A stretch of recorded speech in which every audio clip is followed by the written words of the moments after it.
इंतखाबी निशान की मुकम्मल फहरिस्त जारी, पीटीआई का बल्ले का निशान गायब। तहरीक इंसाफ ने कौमी असम्बली के उम्मीदवारों को टिकट जारी कर दिए। शाह महमूद कुरैशी एन 151 और 214 से इलेक्शन लड़ेंगे।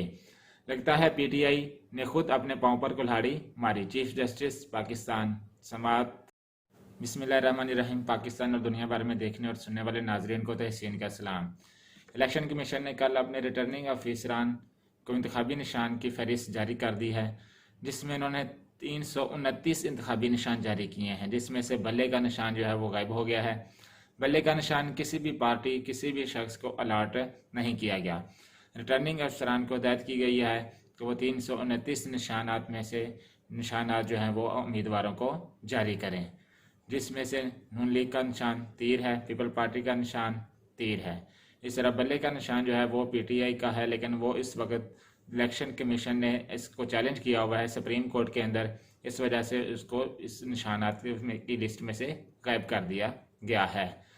दूसरी तरफ तहरीक इंसाफ ने कौमी असम्बली के टिकटों का अजरा कर दिया है। तहरीक इंसाफ ने कौमी असम्बली के उम्मीदवारों का ऐलान कर दिया है, जिसमें से उन्होंने 233 टिकट जो हैं कौमी असम्बली के वो जारी कर दिए हैं, जबकि 33 नशिस्तों पर अभी तक कोई फैसला नहीं हुआ। 33 नशिस्तों का भी फैसला होना बाकी है।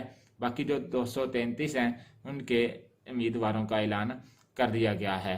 सबसे बेहतर जो शाह महमूद कुरैशी साहब हैं, उनको हल्का 151 और हल्का 214 से टिकट जारी किया गया है कौमी असम्बली का।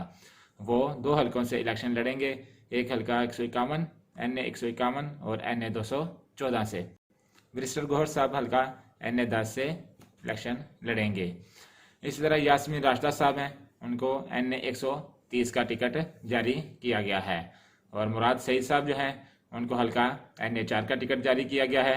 उमर अयूब साहब हैं, उनको हल्का NA 18 का टिकट जारी किया गया है। अमीन गंडापुर हैं, उनको हल्का NA 44 का टिकट जारी किया गया है। अली खान साहब हैं, उनको NA 23 का टिकट जारी किया गया है। शहरयार अफरीदी साहब हैं, उनको हल्का NA 35 का टिकट जारी किया गया है।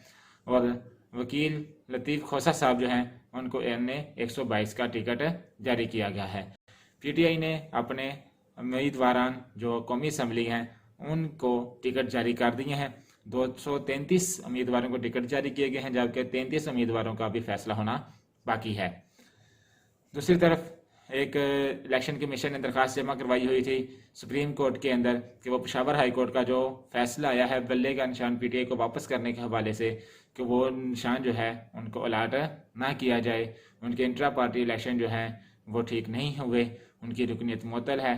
तो पेशावर हाई कोर्ट ने फैसला दिया था कि इलेक्शन कमीशन जो है वो इंट्रा पार्टी इलेक्शन का सर्टिफिकेट अपनी वेबसाइट पर भी जारी करे और बल्ले का निशान भी अलाट करे। इसकी समाअत कल चीफ जस्टिस साहब और ने 3 रुकनी बेंच के साथ की, जिसमें उन्होंने अहम रिमार्क्स दिए कि लगता है पीटीआई खुद अपने पांव पर कुल्हाड़ी मारी है। यानी कि पीटीआई को वो कह रहे हैं कि पीटीआई ने अपने पांव पर खुद कुल्हाड़ी मारी है। सुप्रीम कोर्ट ने इंट्रा पार्टी इलेक्शन का जो इलेक्शन जो हुए थे पीटीआई के, उसका रिकॉर्ड इलेक्शन कमीशन से तलब कर लिया है। उन्होंने इलेक्शन कमीशन को हुक्म दिया कि वो इंट्रा पार्टी इलेक्शन जो हुए हैं उसका रिकॉर्ड पेश करें। यह समाअत 3 रुकनी बेंच कर रहा है चीफ जस्टिस ऑफ पाकिस्तान की सरबराही में।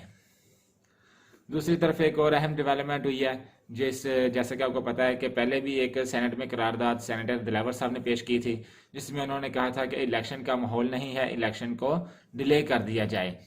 इस तरह की एक और करारदाद जो है वो हिदायतुल्लाह साहब ने पेश की है सेनेट के अंदर, और उन्होंने भी मौक़िफ़ अपनाया है कि इलेक्शन जो है वो 3 माह मुलतवी कर दिए जाएँ।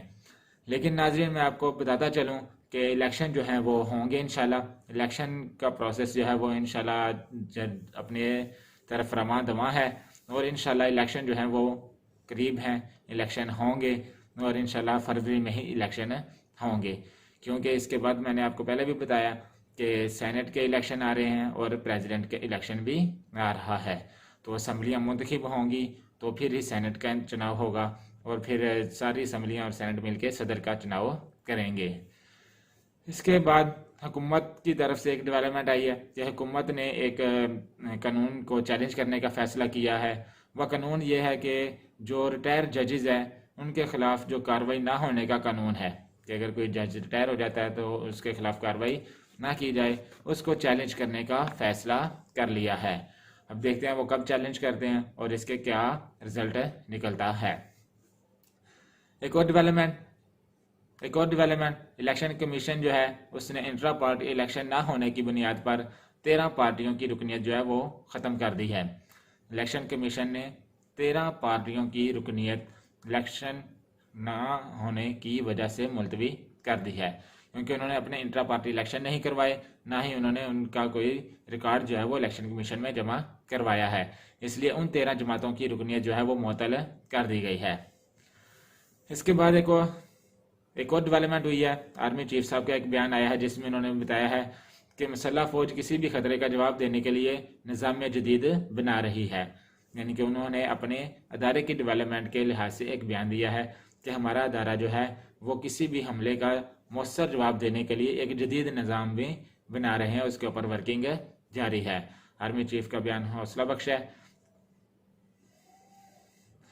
नून लीग की जानिब से एक अहम खबर सामने आ रही है कि जो तलाल चौधरी साहब थे वो परेशान थे कि उनको कौमी असम्बली का टिकट जारी नहीं हुआ।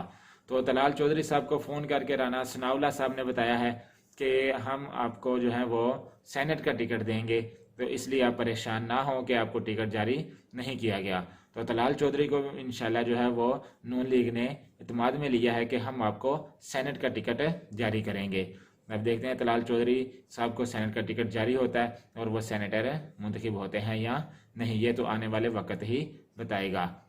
एक और अहम खबर कि नवाज शरीफ मियां मोहम्मद नवाज शरीफ साहब ने एक फ़ैसला किया है कि मलक नवाज को फैसलाबाद का चेयरमैन बनाएंगे, क्योंकि उन्हें भी कौमी असम्बली के टिकट के ख्वाहिशमंद थे, लेकिन उनको भी कौमी असम्बली का टिकट जारी नहीं किया गया।